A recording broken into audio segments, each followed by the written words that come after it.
So, it is only the military who says. Kaya ang sabihin ko, presidente ako, nakita ko ang sitwasyon.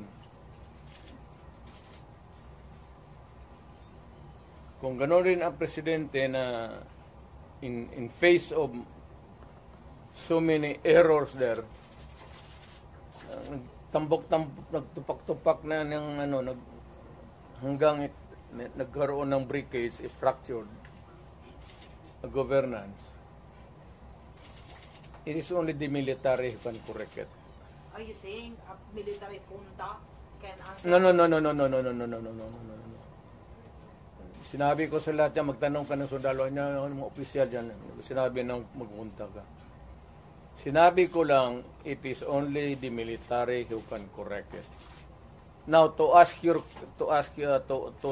your question, ibig kong sabihin ang military, well, it's an option sa military. One, they just can sit there sa upuan nila, doon sa bukid, maglinis ng barel. Magsabi lang sila na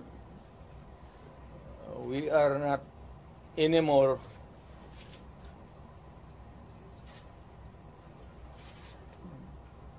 hindi na sila magkudita na magpunta yung tangki digira na. Sabihin lang nila na ayaw na namin yung laro ninyo. Out kami dyan.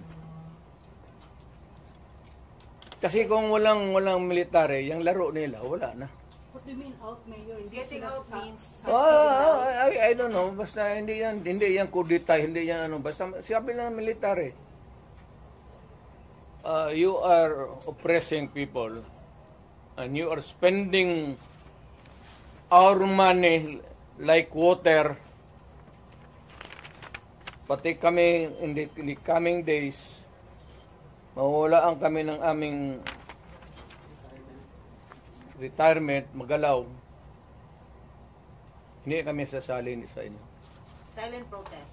Not taking orders at all. Hindi silent protest.